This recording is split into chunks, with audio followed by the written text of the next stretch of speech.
Draco, my ego.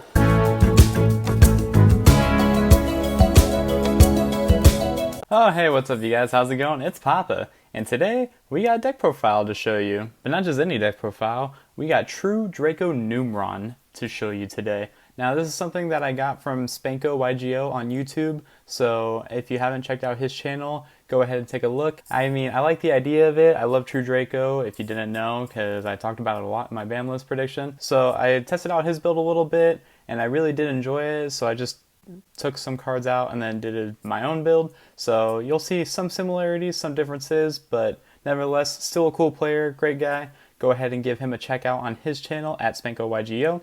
But today, you're watching Papa, so let's go ahead and show you what we're playing, shall we? Okay, so let's go into the deck profile. So for the monster lineup, I played the 1 copy of Dynamite Knight, and then the 3 copies of Ignis, and 2 copies of Majesty Maiden. So Ignis searches your spell, Maiden searches your monster, Dynamite searches your trap. That's why he's the one at 1, because he's the most broken. I don't like maxing out on Maiden. I think Maiden's the worst one to draw. Granted, you could search it, but I'm not playing Demise in this deck since it is the Numeron strategy. In like a Demise build, I think it would be better to just play the 3 copies of Maiden, just because that would be your only summon of the deck, is just your True Draco monsters.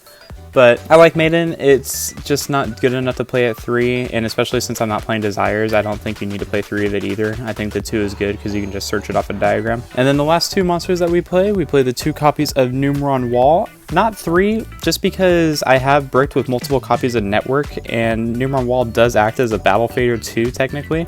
But I think the 2 is fine. With the 3 copies of Network that we play, and then the 2 copies of Wall and the 1 Terraforming, we're still playing like 6 copies of Network technically. So I don't think you really need to max out on it at 3. Plus it bricks. You mainly want to see your spells and traps in the deck, so I think just having a low monster lineup is fine. You usually see a low monster lineup anyway in a Draco deck, no matter what the variant is.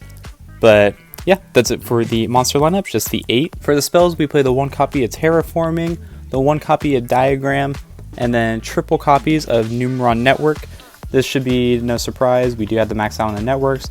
Diagram only because it's at 1 in the format. If I could play 2, hell even 3 of this, I would. Trust me, I miss it. Please bring it back. And the 1 Terraforming just because we want to max out as many field spells as we can. And then since I am not playing Desires, I only played the 1 Calling. I did brick with multiples. Granted, you could activate it if you draw it. I just thought the 1 is fine just because you're not really going to be resolving the Numerons multiple times per game. You really just want to resolve it once so you can make your Zexal, or going second you can just make your OTK board and do it like that too. I just think the 1 Calling is fine. Plus, like when I did have the 2 in there, it did get sided out most of the time, the second one. I think the 1 is okay. And then to help out with some consistency, we are playing 3 copies of Pot of Extravagance. Now this is mainly just to like start you off, make you get going, make sure your plays are good. This is not really good in the grind game, technically, because when you activate Extravagance, you can't do Heritage this first turn. But Extravagance is mainly just to get you to your Zexal faster, so that way you can do cards like Heritage, do cards like Disciples, in the turns coming after turn 1. And then for the Draco spells, it should be no surprise, we still play the 3 copies of Heritage with the 3 copies of Disciples. So yeah, that's it for the spell lineup. Nothing really to explain too much there. Everything's all kind of self-explanatory. And the traps, this is where it gets interesting. So we played the 3 copies of True Draco Apocalypse and the 2 copies of True King's Return, freshly back at 2. Probably going to come to 3 the next list if we don't get Diagram back. 3 and 2, not too bad. You want to max out on the traps because they're better. We play 3 copies of Crackdown. I do like maxing out on Crackdown because you can take opponent's monster and then tribute it for your Draco monsters, and it is a continuous trap, so if it's dead you can always tribute that as well. So it really just depends on your situation, and you could always side one out depending on your games 2 and 3. And then I also play 3 copies of There Can Be Only One. The same reasoning. I mean, your game 1s you mainly want to just max out and try to win as soon as possible. So There Can Be Only One always shuts out multiple decks like Salamangreat and Dragon Link. It does really good against them. And with other decks coming out on the horizon like the Evil Twins and the Dryton strategy, There Can Be Only One just gets better with time. And then for the other traps we play 3 copies of Judgment because Lightning Storm and Feathers Duster is a bitch. And we also play 2 copies of Strike. You don't really need to play Strike in this deck. This was just like my flex spot. I had 2 extra spots in the deck, so I was thinking Desires or Strike, but I think turn 1, the game 1, Strike is just a better card, and it's good going second too, so I just thought Strike would be just more suboptimal to play. And then the last trap I play is a Imperial Order, because shutting off your opponent's spells is great, and you get to tribute it when you don't need it anymore.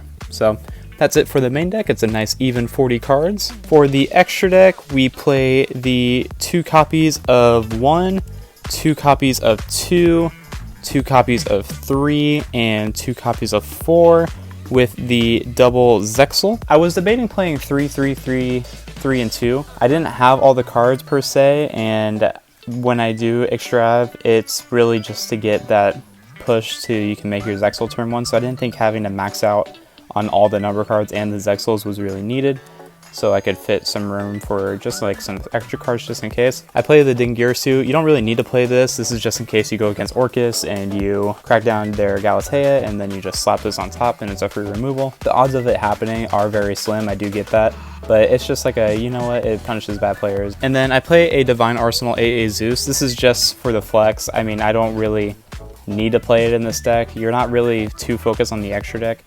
But if you're going second and you somehow can't kill him, then you just slap a Zeus on top and then you just go from there. And then I play a couple links. I play the Nightmare Phoenix, the Nightmare Unicorn, and then the last card I play in the extra deck is the Infinitrack Fortress Megaclops.